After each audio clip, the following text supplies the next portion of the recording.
Shalom Bapak Ibu dan Saudara-saudari yang terkasih dalam Kristus Yesus. Kiranya sukacita dan damai sejahtera dari Allah selalu mengalir dalam kehidupan kita semua.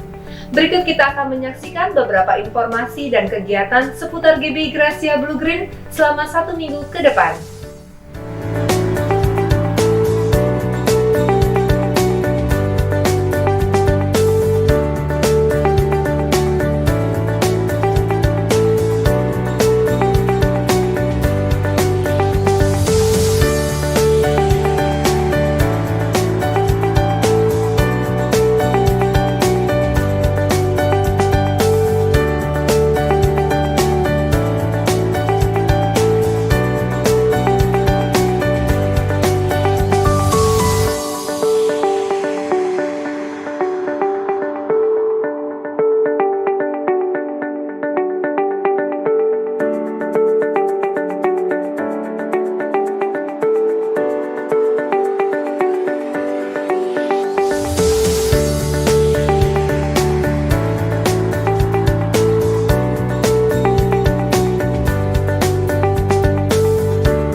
Demikianlah Weekly News GBI Gracia Blue Green, dan untuk update informasi selengkapnya dapat dilihat di sosial media @gbi.gracia.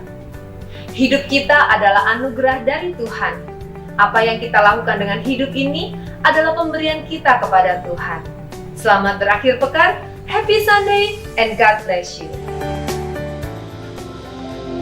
Kami bersyukur untuk pagi menjelang siang pada hari yang pertama di minggu yang baru di bulan Februari. Tuhan Yesus, Engkau ada bersama-sama dengan kami.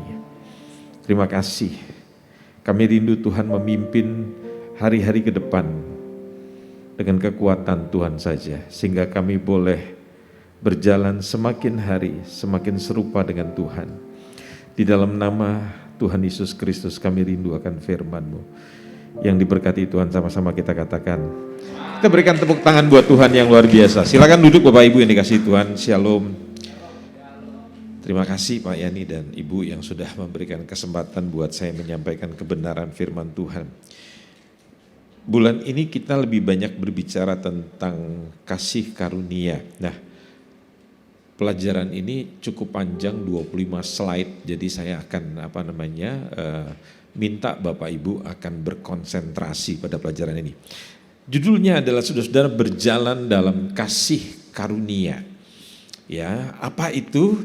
Kita akan dalami di dalam Roma pasal yang kelima ayat yang kedua. Ya, oleh Dia kita juga beroleh jalan masuk oleh iman kepada kasih karunia ini. Di dalam kasih karunia ini kita berdiri dan kita bermegah dalam pengharapan akan menerima kemuliaan Allah. Jadi hidup di dalam kekristenan adalah hidup di dalam kasih karunia. Katakan bersama dengan saya, kasih karunia. Slide yang selanjutnya, saudara tahu bahwa Allah itu rindu agar, slide selanjutnya, kita menjadi kuat karena kasih karunia. Jadi kasih karunia itu tidak hanya berbicara tentang keselamatan, saya dan saudara diselamatkan. Tapi kasih karunia itu juga bicara tentang kekuatan saudara bisa berdiri kokoh, berdiri teguh di dalam kehidupan ke depan. Itu membutuhkan kasih karunia. Kemudian dikatakan kita memiliki cukup kasih karunia dalam menghadapi setiap problem hidup.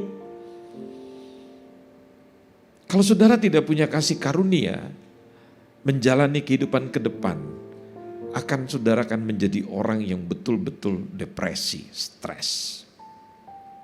Bayangkan, hari ini ada banyak orang yang merasa kesendirian, padahal di tengah pasar bojong.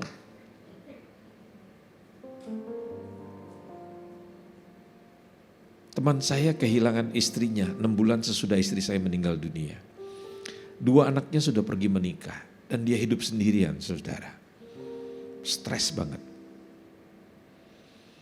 Saya mengharapkan Pak Yani dengan orang-orang tua yang hadir pada pagi hari ini nonton, Bu.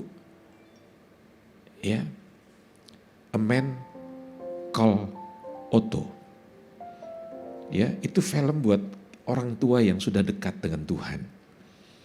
Ya, orang-orang seusia Pak Yani begini. Ya, kita begini. Itu film yang sangat bagus, Pak. Aktor pemerannya itu bukan orang biasa, Tom Hanks. Ya, bukan Tom and Jerry, Tom Hanks.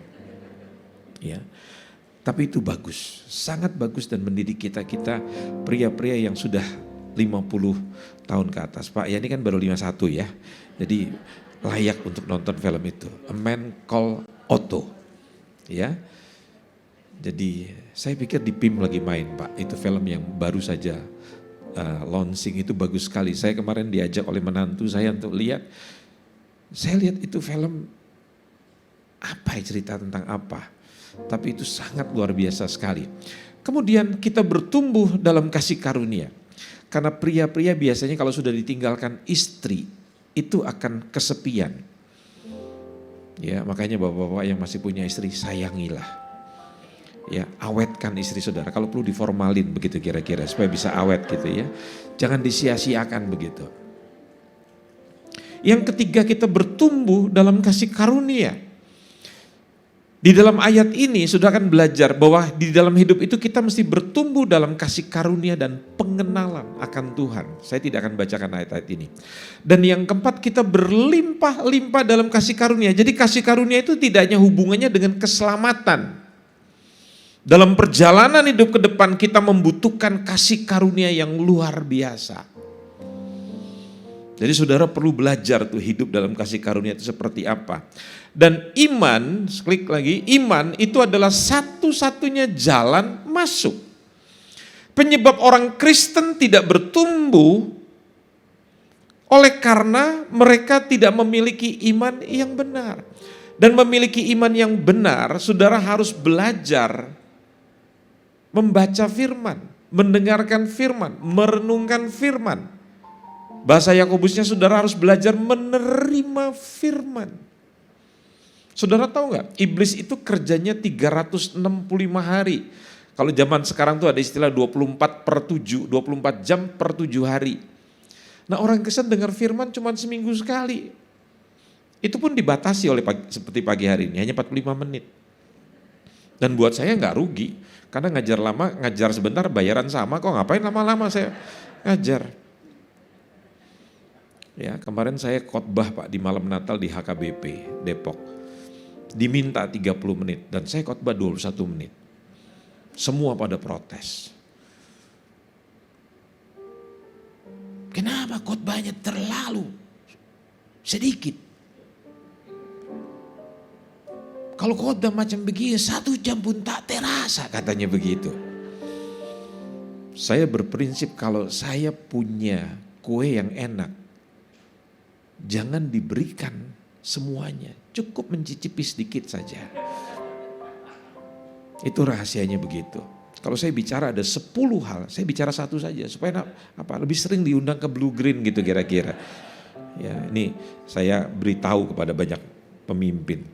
Mereka lebih beriman kepada cara hidup agama Taurat daripada cara hidup kasih karunia. Agama Kristen dengan kekristenan itu adalah sesuatu yang berbeda. Kekristenan itu bukan hidup dalam serangkaian akidah, aturan gitu. Kekristenan itu membiarkan Kristus yang hidup di dalam diri kita. Adapun hidupku ini bukannya aku lagi. Apa? Melainkan Kristus yang hidup di dalamku. Itu kekristenan.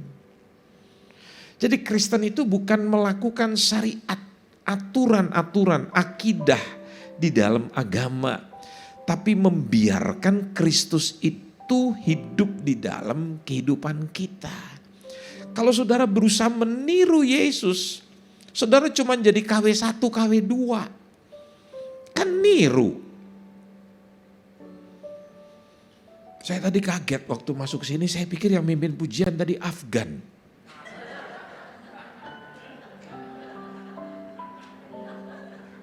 Ya, wah gereja ini hebat sekali Pak Yani bisa mengundang Afgan begitu ya.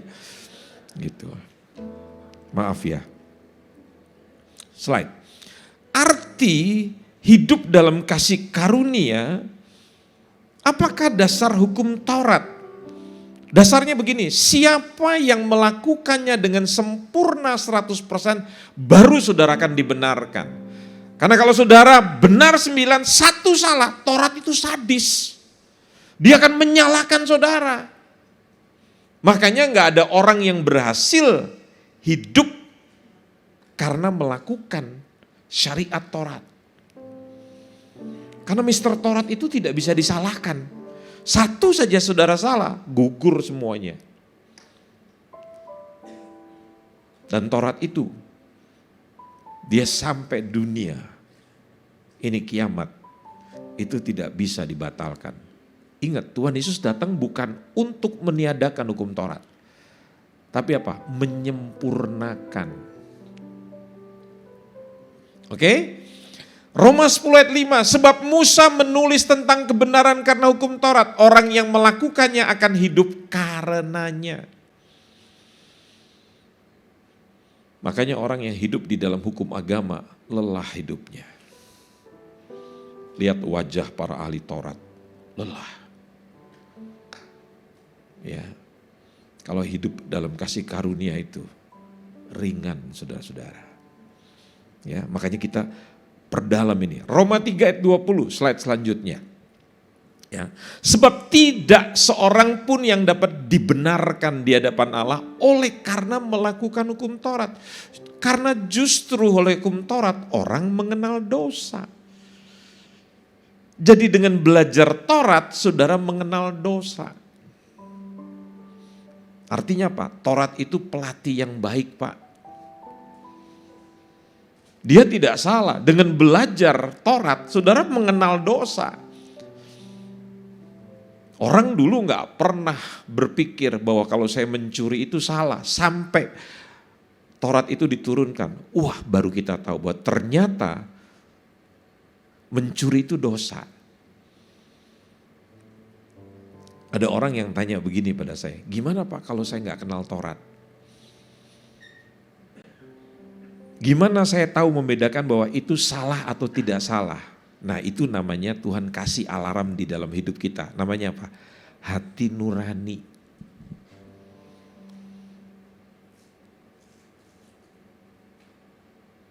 Saudara pertama ngintip orang mandi, gak ada damai sejahtera. Tapi keseringan, hati nurani itu menjadi mati. Jadi gak ada masalah. Pertama kali saya diajak teman-teman saya ngintip orang mandi.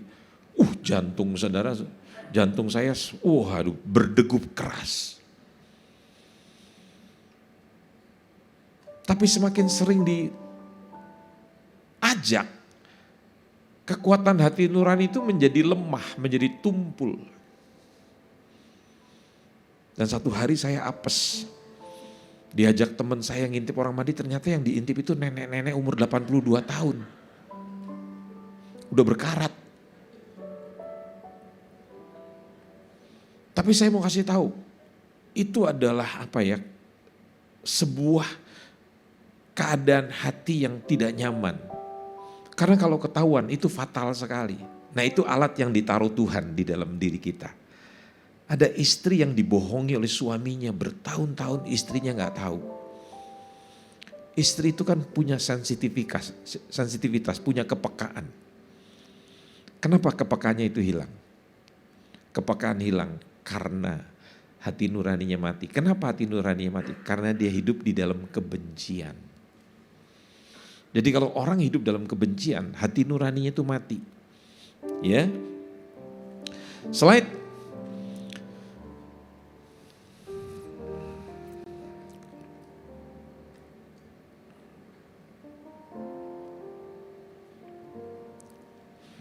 Karena semua orang telah berbuat dosa dan telah kehilangan kemuliaan Allah.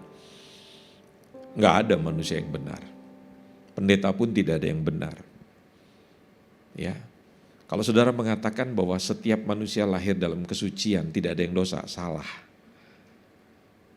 Setiap orang lahir dalam dosa. Taunya dari mana? Coba lihat anak yang masih kecil, masih di bawah 3 tahun. Dalam keadaan kepepet, dia bisa berbohong loh. Dede ambil permennya kakak ya? Enggak, padahal tangannya pegang permen. Coba siapa yang ngajarin dia berbohong? Nah itulah sifat dosa ada di dalam diri manusia. Paulus bilang dalam Roma 7, sebelum yang baik itu ada, yang jahat itu sudah ada terlebih dahulu dalam diriku. Jadi enggak ada manusia lahir dalam kesucian. Semua telah berbuat dosa. Slide selanjutnya. Anda masih hidup di dalam cara Taurat. Kita sudah lahir baru, menerima keselamatan karena kasih karunia oleh iman kita. Tapi di dalam praktek, kita masih hidup dengan cara Taurat.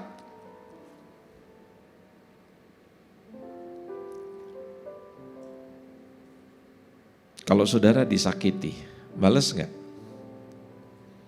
Saya tanya, kalau saudara disakiti, balas enggak? Ending daripada cerita A Man Called Otto itu Pak, sangat bagus sekali. Itu wow, luar biasa. Itu belajar tentang giver. Tentang hidup yang berorientasi pada orang lain. Saya membaca buku yang ditulis oleh mantan Presiden Amerika Bill Clinton. Lepas daripada ketidakbaikan moralnya. Tetapi buku yang ditulis itu sangat luar biasa. Judulnya adalah Giver. Lebih daripada 1000 halaman. Tapi itu cerita daripada orang-orang hebat yang hidupnya menjadi filantropis di berbagai negara di dunia. Ya. Taurat mengukur kebenaran seseorang dari apa yang ia lakukan. Sedangkan kasih karunia menilai kebenaran seseorang dari apa yang Yesus lakukan.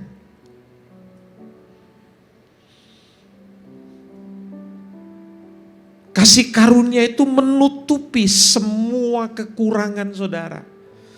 Tuhan gak lihat kegagalan saudara, gak lihat dosa saudara. Satu hari saya menulis sebuah quote. Sukses itu adalah orang berani mencoba sekalipun dia akan mengalami kegagalan. Karena orang benar bisa jatuh.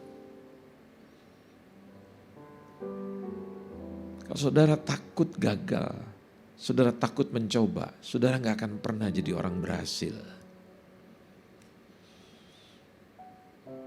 Nah Tuhan gak pernah lihat tuh kegagalan saudara, kejatuhan saudara. Kasih itu menutupi banyak dosa, pelanggaran. Itu hebatnya kasih karunia.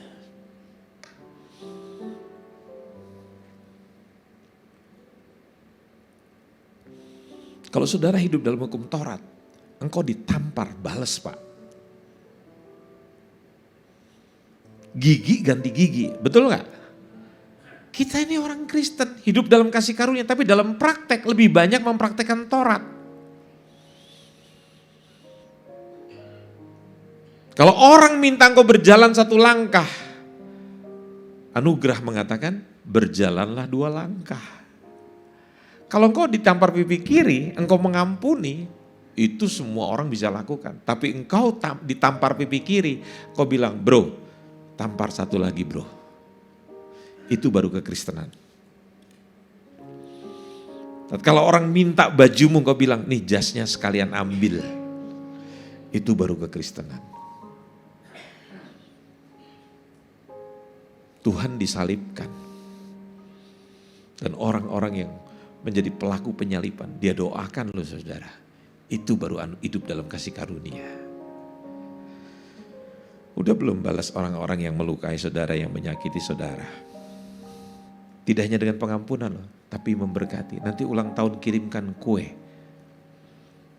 Ulang tahun yang diisi dengan sedikit sianida. Gitu kira-kira.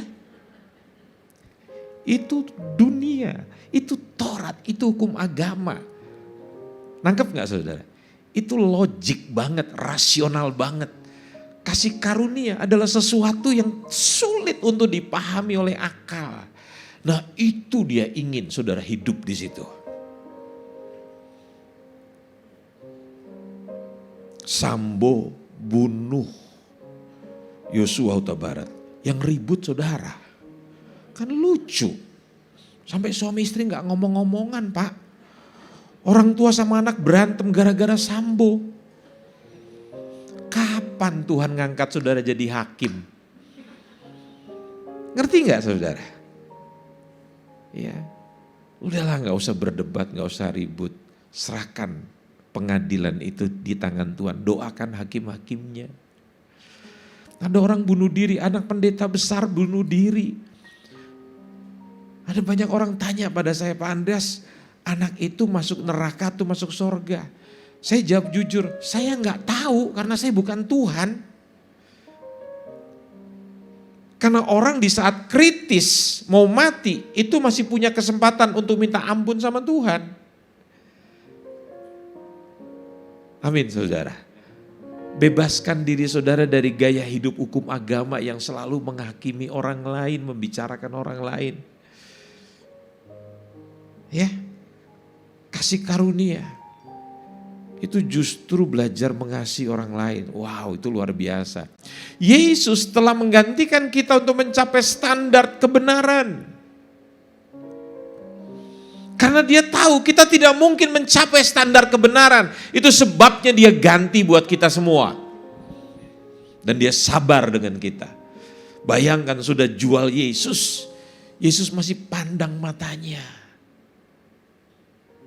Seolah-olah dia berkata, "Come, Judas, come." Dia lihat Petrus. Coba kita disakiti.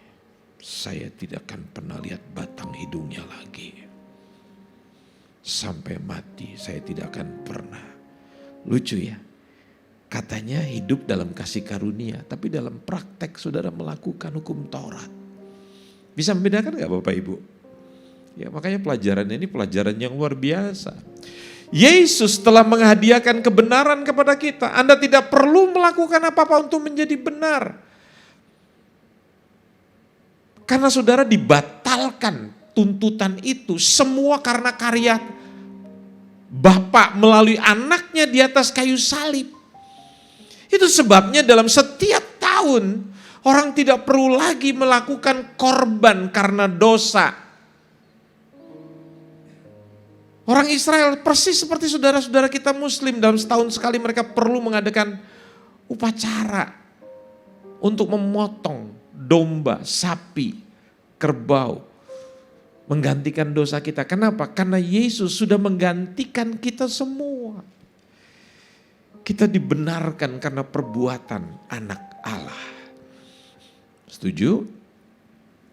Saudara nggak perlu melakukan apa-apa lagi untuk menebus dosa. Dalam istilah kejaksaan, tuntutan Anda dibatalkan, namanya Anda dideponering. Bebas Pak Yani mulai hari ini. Tuhan tidak menuntut apa-apa karena perbuatan dosa Pak Yani dari kecil yang suka nyolong jambu tetangga.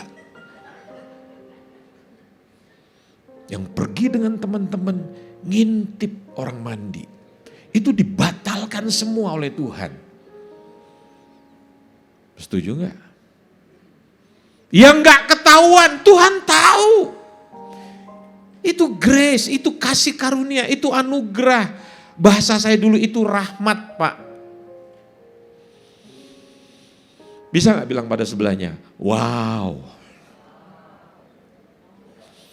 Anda mesti tahu siapa diri Anda. Orang yang tadinya di posisi sebelah sini, di dalam kegelapan. Destinimu, takdirmu, nasibmu tuh neraka. Tapi karena kasih karunia, oleh karena iman, saudara dipindahkan di dalam hidup yang baru. Sehingga engkau tidak dihukum, tapi engkau berada di dalam hidup yang terang. Dan peristiwa itu adalah peristiwa engkau diselamatkan, engkau dibenarkan. Posisimu sudah pindah. Engkau di sini dalam kegelapan berusaha berbuat baik supaya nanti yang baik lebih banyak daripada yang jahat. Kalau yang baik lebih banyak daripada yang jahat, engkau akan masuk dalam surga. Coba faktanya, bisa nggak yang baik di atas yang jahat? Sulit kan? Kalau engkau di sini, engkau tinggal hidup dalam kasih karunia. Kasih karunia itu adalah kemampuan yang diberikan Allah supaya engkau bisa hidup di dalam kebenaran. Kasih karunia bukan tiket untuk Anda hidup di situ. Anda kan sudah tidak di dalam kegelapan. Secara de jure, secara hukum, Anda sudah di sini, sudah dibenarkan kata 1 Petrus 2.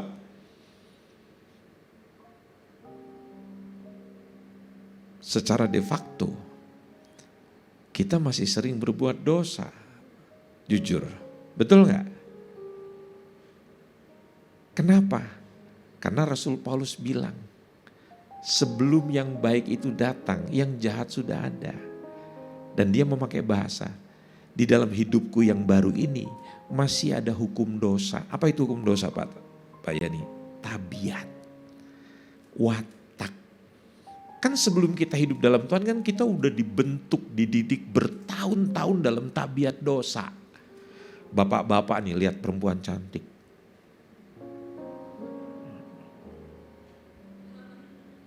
Itu tabiat. Bilang pada sebelahnya, kayaknya gue kenal deh laki-laki itu.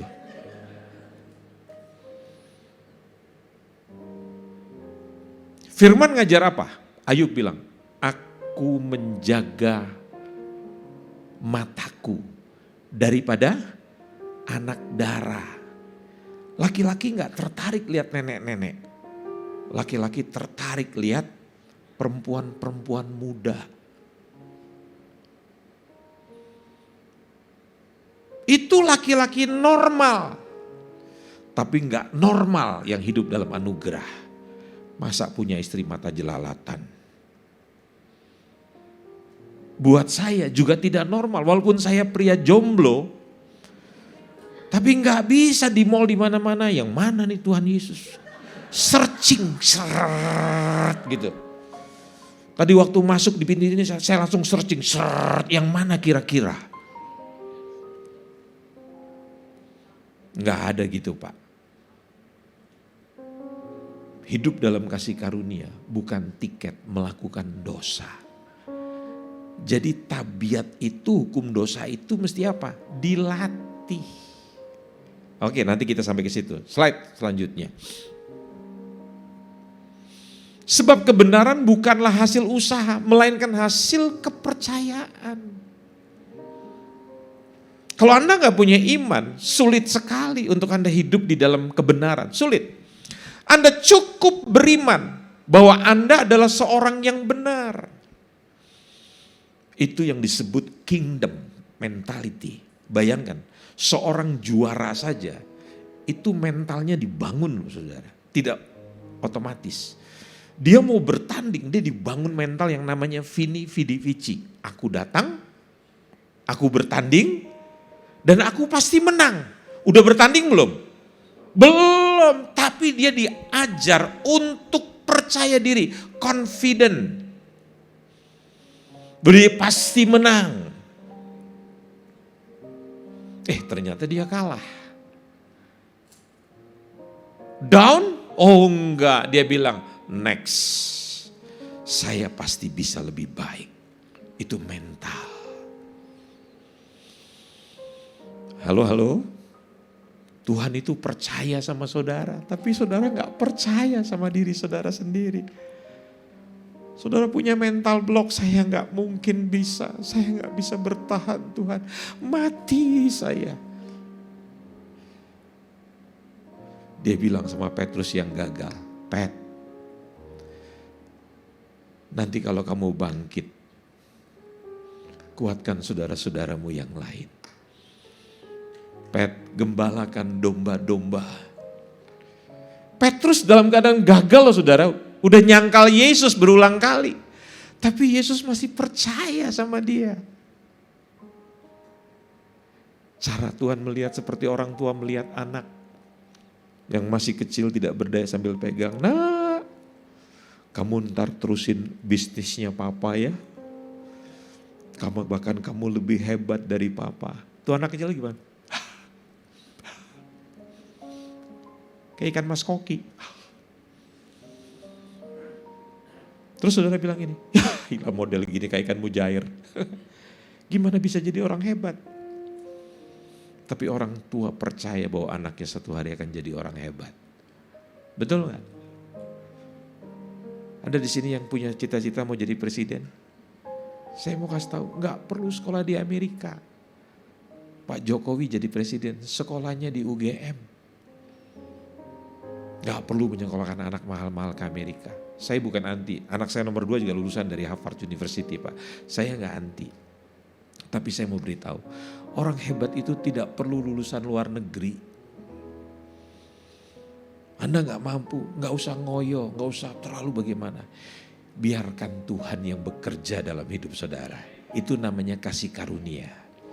Setuju? Ya. Begitu kita mempercayai bahwa kita adalah orang benar, maka dari posisi sebagai orang benar tersebut kita mulai bertindak benar. Kalau saudara di sini berusaha setengah mati, saudara nggak akan berhasil. Karena itu kekuatan saudara. Tapi begitu saudara di sini dalam posisi orang benar, anugerah Tuhan, kemampuan Tuhan. Ingat, Tuhan bukan memberikan kekayaan. Dia nggak pernah berikan kekayaan, tapi dia memberikan kekuatan untuk memperoleh kekayaan. Apa itu kekuatan? Kompetensi, kemampuan. Setuju nggak? Siapa yang pernah dengar nama Pak Renald Kasali? Umurnya nggak muda loh Pak, udah 60 tahun lebih. Dia kalau posting sesuatu 12 sampai 15 menit kira-kira, viewernya di atas 700-800 ribu. Kalau saya memposting sesuatu 5 ribuan hari ini. Tapi Renald Kasali 800-900 ribu. Umurnya belum mencapai 70, baru 60 tahun lebih. Kenapa? Yang diketengahkan itu menarik. Buku-bukunya semua saya miliki Pak dan saya baca. Yang merubah insight wawasan saya. Satu lagi, pendeta tua. Namanya John C. Maxwell. Umurnya sudah di atas 80 tahun. Kalau dia posting sesuatu, viewernya 1,2K, 1,4K.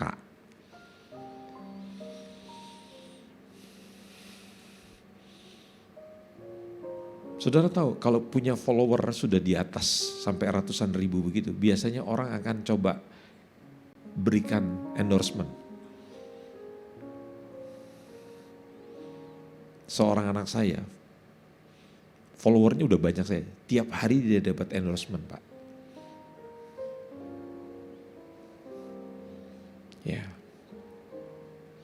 Jadi orang yang sudah hidupnya punya pengaruh itu luar biasa.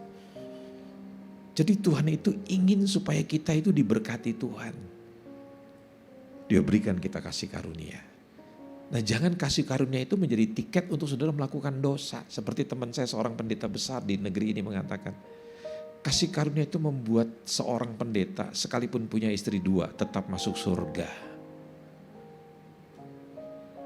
Itu saya bilang, orang yang cerdik seperti ular, tulus seperti kampret. Seorang pria itu selalu belajar menjaga kekudusan, kesetiaan pada pasangan. Kenapa? Karena itu nanti akan menjadi legacy, warisan yang luhur kepada anak-anaknya. Amin Bapak-Bapak. Ya, bilang pada bapak-bapak yang sebelahnya, jangan jadi kampret.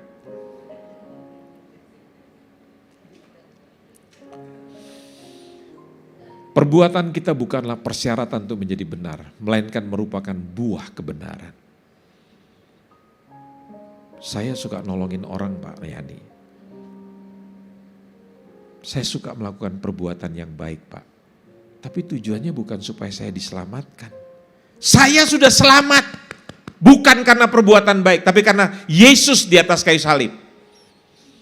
Tapi buah keselamatan saya, paham gak? Buah keselamatan saya adalah saya gemar berbuat baik. Saya berbuat baik bukan supaya saya selamat. Saya sudah diselamatkan. Karena saya sudah diselamatkan, saya gemar berbuat baik. Bisa membedakan? Jadi kalau ada orang mengatakan bahwa dia sudah hidup, diselamatkan karena kasih karunia, tapi dia gak gemar berbuat baik. Orang Cina bilang, itu ada something wrong.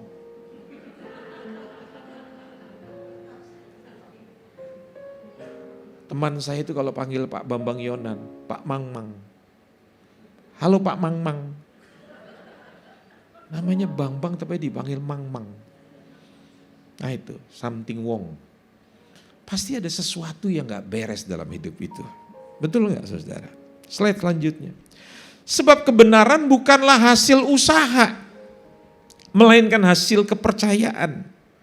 Anda cukup percaya bahwa Anda adalah orang benar. Oke, slide selanjutnya. Berita bahwa hanya melalui iman kepada karya Kristus kita dapat menjadi benar. Itu yang disebut Injil, good news, kabar baik. Paulus bilang dalam Filipi, aku mengucap syukur kepada Allahku karena persekutuanmu dalam berita Injil mulai dari hari pertama sampai sekarang ini. Kalau saudara mempunyai relasi dengan firman, dengan Injil, maka Anda akan melihat sebuah perubahan yang luar biasa. Firman itu merubah saudara.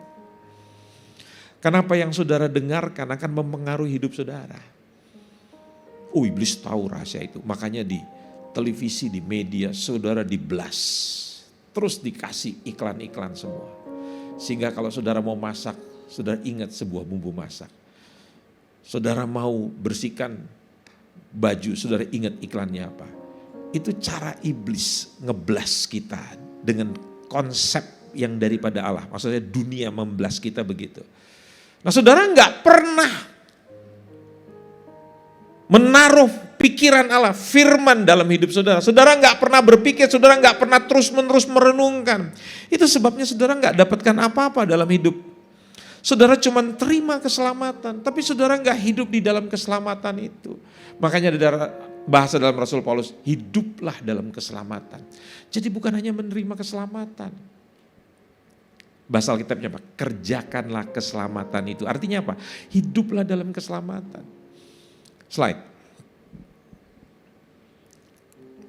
Kekudusan yang tidak tercapai. 1 Petrus 1:16 berkata, sebab ada tertulis, kuduslah kamu sebab aku kudus. Nah ini sulit tercapai. Kenapa? Karena kita memakai kekuatan sendiri. Apakah artinya kekudusan? Slide selanjutnya. Kita semua pasti langsung mengaitkan kekudusan dengan kehidupan yang tidak bersalah, tidak pernah berbuat dosa, tidak melanggar perintah Allah. Asalku hidup suci, tidak turut dunia. Ku tahu Tuhan pasti buka jalan.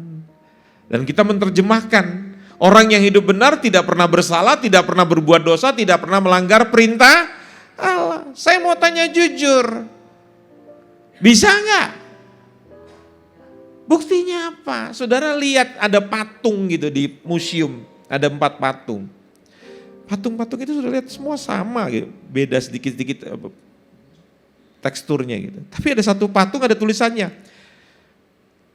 dilarang keras untuk memegang. Saya tanya, pegang nggak? Hah? Pegang nggak? Kok ini nggak ada apa-apanya? Kok ini dilarang ya? Kenapa ya? Gak apa-apa. Larangan itu justru menggoda manusia, menstimulasi manusia, merangsang manusia untuk melanggar. Makanya hidup jangan pakai hukum Taurat. Pakai kasih karunia, Pak. Paham gak? Paham tidak? Slide selanjutnya. Matius 22:34-36. Ketika orang-orang Farisi mendengar bahwa Yesus telah membuat orang-orang Saduki itu bungkam, berkumpullah mereka. Dan dari mereka seorang ahli Taurat bertanya untuk mencobai dia. Guru, hukum manakah yang terutama dalam hukum Taurat? Selanjutnya Yesus menjawab. Dia berkata begini, kasihlah Tuhan Allahmu dengan segenap hatimu. Itulah hukum yang pertama dan terutama. Dan hukum yang kedua, kasihlah. Perhatikan frase terakhir, pada kedua hukum ini tergantung seluruh hukum Taurat dan kitab para nabi. Kunci untuk hidup dalam kasih karunia. Slide selanjutnya. Yesus tidak mulai dari kata jangan, tetapi kasihilah.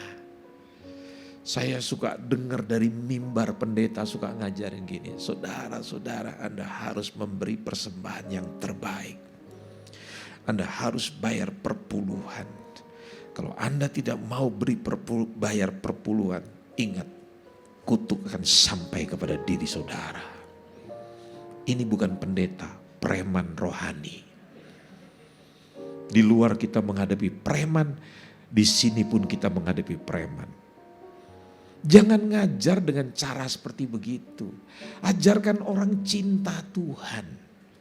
Ajarkan orang untuk mengalami encounter, perjumpaan dengan Tuhan.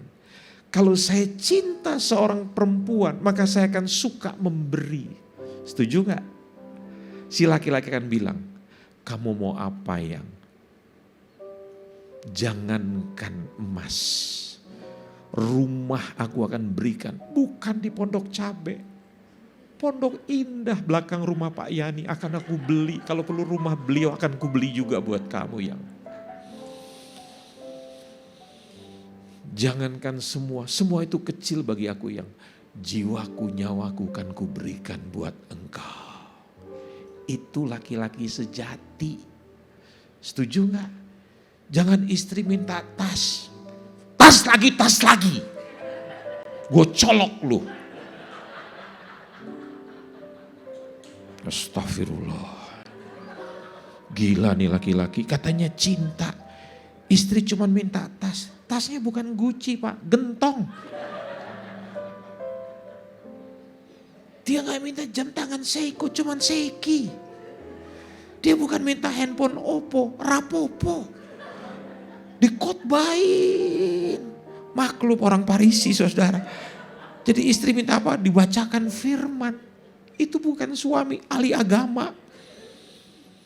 Nah Tuhan ngajari bukan dengan kata jangan, tapi kasihi. Jadi saya cuma bilang pada jemaat, saudara, kalau engkau cinta Tuhan, pasti engkau akan belajar memberi yang terbaik. Kenapa cuma 1/10? Engkau kan bilang, Tuhan aku cinta engkau, hidupku kan ku persembahkan buat engkau. Kan gitu kan? Tapi malaikat lihat hidupmu gak bener, dia gini. Memberikan jiwa perpuluhan aja susah. Saya cinta Yesus. Itu malaikat. Enak dia lihat kita. Cinta Yesus. Yesus tuh ngajar apa? Kalau engkau punya 2 pakaian, melihat saudaramu telanjang, berikan 1 pakaianmu buat dia. Itu berapa persen Pak Yani? 50%. Tapi itu belum yang terbesar. Gak ada kasih yang lebih besar daripada seseorang yang memberikan nyawanya buat orang lain. Itu yang terbesar. Mama, ibu itu luar biasa. Dia berikan makanan buat anaknya. Dia sisakan sedikit buat dia. Anaknya bilang, Ma, telur mama buat aku ya. Ya udah ambil nak, gak apa-apa. Tuh anak gak mikir mamanya makan apa. Dan mamanya cuma makan sama nasi sama kuah saja. Itu cinta. Setuju gak? Itu cinta. memberi dengan rela. A Man Called Otto diakhiri dengan semua penontonnya menitikan air mata. Karena waktu film itu berakhir, saya lihat kiri kanan saya, anak saya, mantu saya semua. Saya ngintip yang belakang. Wow, keren. Ya, pulang ini nonton ya Pak. Saya mau tutup dengan hal yang pertama. Ini slide yang ke-16, jadi masih 9 slide lagi. Karena di situ dibilang waktunya habis. Nggak ada masalah, bukan saya yang rugi, sudah yang rugi. Kekudusan dapat terjadi lewat kasih, bukan larangan. Kita tidak dapat hidup kudus dengan berfokus pada larangan-larangan. Kita memerlukan kekuatan pendorong, yaitu kasih. Ada 4 orang anak. Dia main bola, kotor, wah luar biasa. Dia melewati batas waktu. Dan teman pertama Teddy, dia sampai di rumahnya, teman-temannya antarin dia. Begitu dapat mamanya, mama Teddy bilangin, "Dari mana kamu?" Mamanya langsung tempeleng dia, "Dasar anak kunyuk." 3 temennya gini, "Rasain lo." Anak kedua, Johnny, pulang. Mamanya udah di depan. "Bagus, kamu udah gak ada bedanya dengan kerbau." Digeret sama mamanya, dicambuk pantatnya, dipukul. "Ampun mama, ampun mama." 2 temennya bilang, Johnny nasibnya sama kayak Teddy. Anak ketiga Pak, pulang sampai di rumah, mamanya. Dia udah ngedap-ngedap dari belakang. Di belakang mamanya udah nunggu. "Bagus kamu Met, gak selamat kamu hari ini. Walaupun namamu selamat." Saudara tahu, ditonjok perutnya sama mamanya. Ditarik, disiram sama mamanya. Hasan tertawa, 3 temanku. Dan begitu pulang saudara, si Hasan, dia pintar ambil jalan belakang pelan-pelan. Mamahnya udah nunggu di ruang makan. "San, baru pulang." "Iya Ma, udah cepet mandi. Ganti baju tuh, pakaian kamu kotor." Habis mandi dia pikir, ini giliran gua nih. Mamanya bilang, "Pasti kamu lapar tuh, mama udah siapin makanan." Mamanya temenin dia makan. "Kamu main di mana sampai bajumu kotor? Mama was-was loh, karena udah lewat maghrib kamu gak pulang-pulang. Mama khawatir sama kamu." Wah, dia pikir, kok mamanya baik banget. Saya mau tanya, mana yang lebih baik daripada keempat anak ini dihadapi? Dengan cara dicaci maki, dipukul, dicambuk, atau dengan cara kasih? Paham gak kita?